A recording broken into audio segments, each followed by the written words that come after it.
Rook takes on d5. I'm quite happy about this position now. It's a bit randomised, so rook to g8.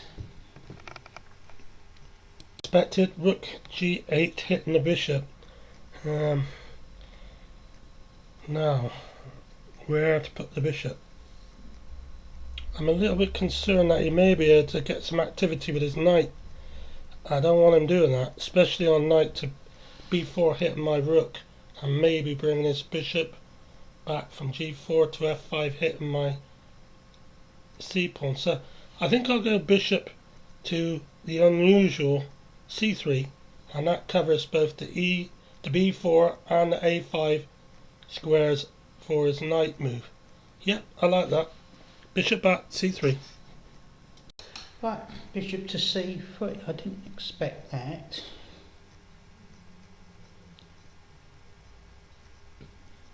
Not sure.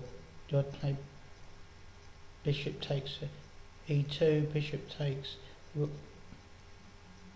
No, I'll keep as many pieces on as I can. Bishop to e6. Intelligent move. Bishop back to e6 hitting my rook. I've got to keep the pressure on him at all times.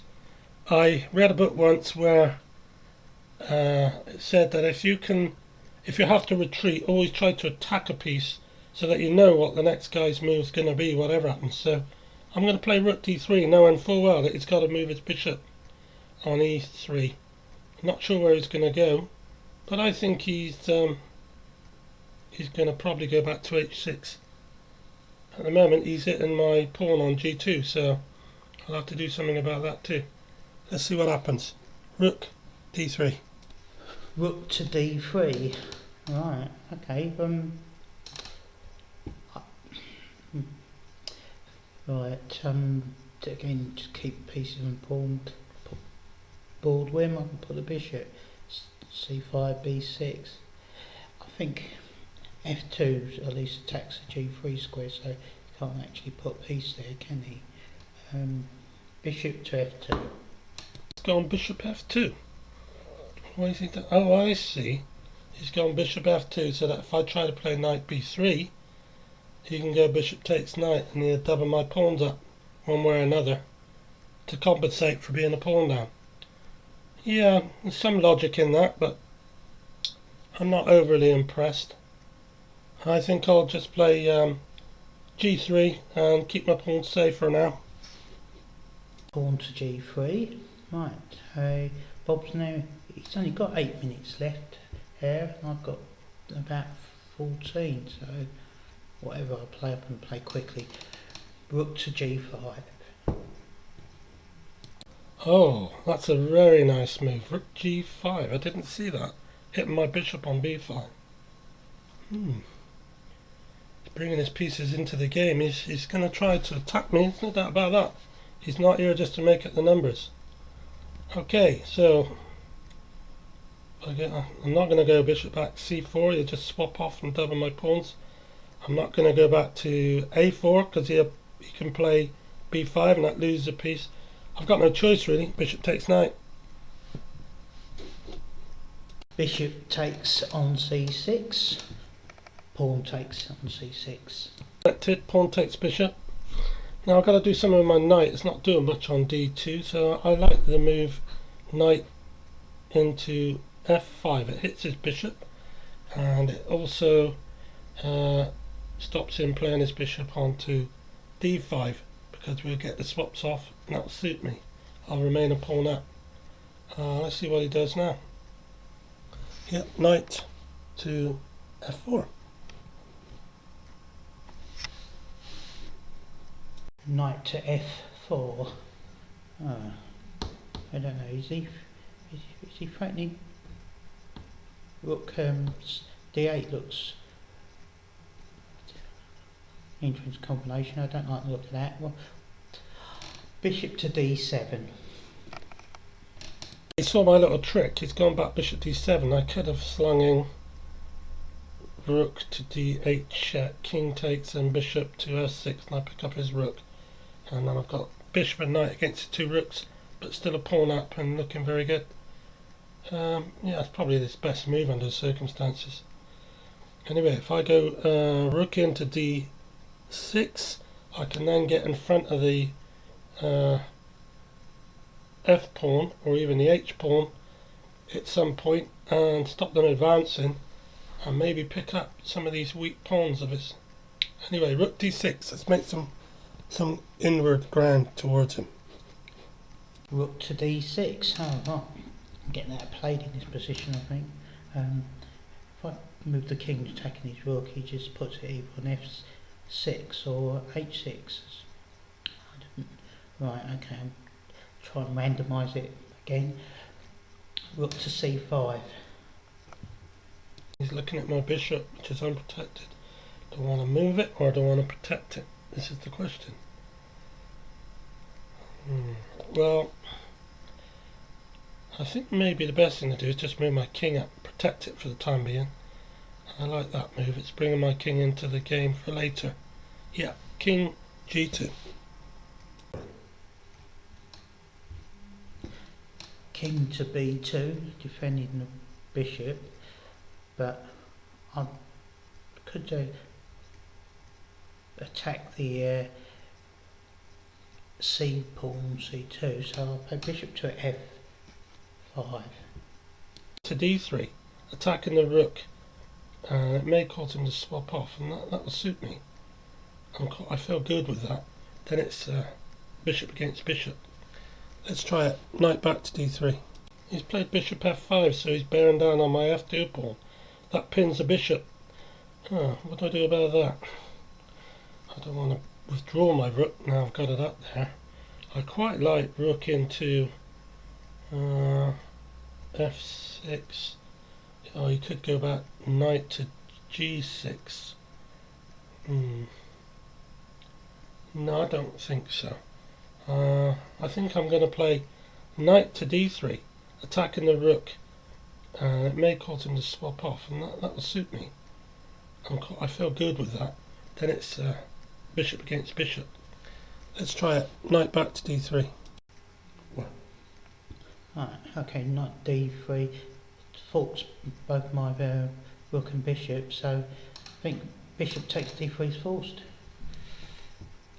He's taken the knight, bishop takes knight, so pawn takes bishop.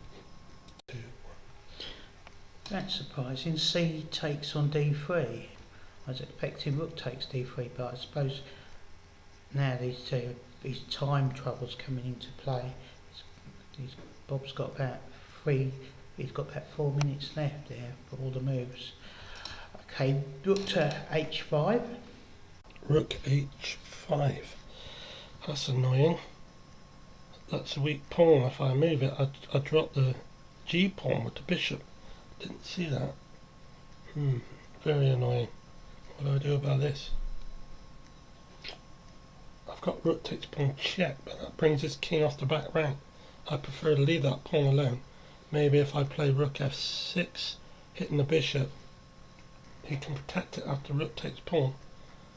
But then I can go rook takes pawn. Oh, he's got rook takes pawn, and then he's got a discovered attack on my king.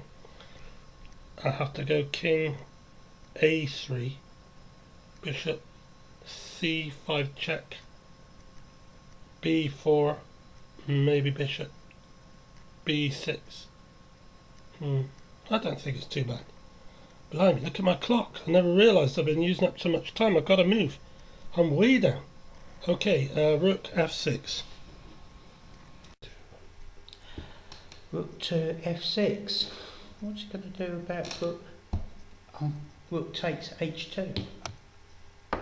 Taking the pawn, and he's got that disguised threat when he moves the bishop. So as I worked out earlier, I analysed king a3. I will play it. King a3.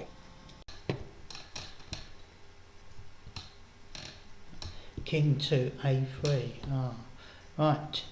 Bishop takes g3, and I think I'm back in this game actually. Right. That's what's going to cause me a bit of problem because now I'll probably lose it. Okay, bishop takes g3. My clock. Man, I've got to be accurate here. I've got to be quick and I've got to be accurate. I'm going to be in trouble. Rook takes pawn. Rook takes on f7. I really... Bob hasn't got any time, so I'm not going to think too long about this.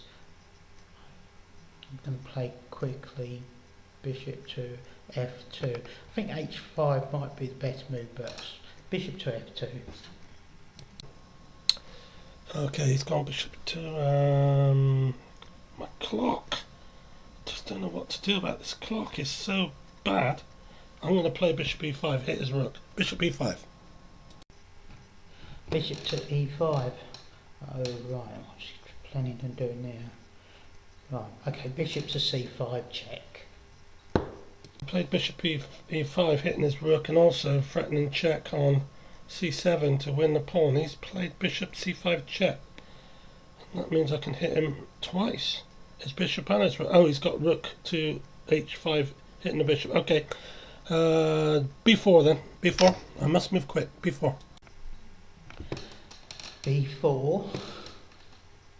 Rook to h5, attacking his bishop. Yeah, I played b4. Now he's hitting my bishop with rook h5. I've got to play d4. Oh, my clock. I've got just 1 minute left. God. Pawn to d4. Okay. Bishop to b6. Back b6. King a4. Right. Okay. I'm going to attack his pawn on a2. Rook to h7. h2. My a pawn. I'll just push the pawn a3. a3. Right, it's a good thing Bob only had has only got less than 2 minutes here for his position, because with a bit of thought he might have seen bishop takes a2, h2. I think I'll have to move this rook. I wonder where to. I'm just going to stick it on a white square. Rook to h1. Rook h1, yeah. Well, I just missed winning his rook on h2 with my bishop. That just about sums my day up today. I don't think I can win now. It's probably going to be drawn very shortly. If he offers me a draw, I'll take it. But in the meantime, I'll just play b5.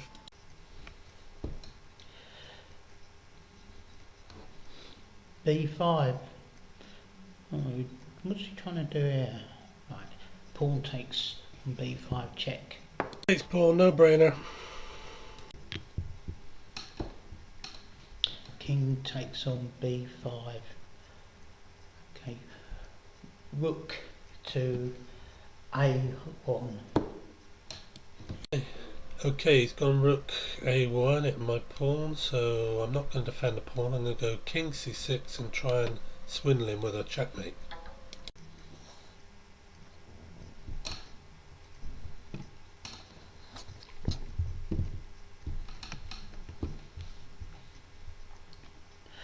King to c6. Oh, is he trying to mate me here?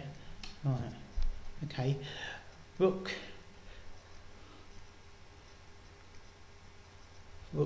to c1 check. He's got about not too long now. I'm going to offer a draw here. So, despite a superior position, Bob Radford was unable to convert a win due to time trouble, but Tony Harvey defended very well. That concludes the first game of Group A, with both players on 0.5 points. Look forward to seeing you next time.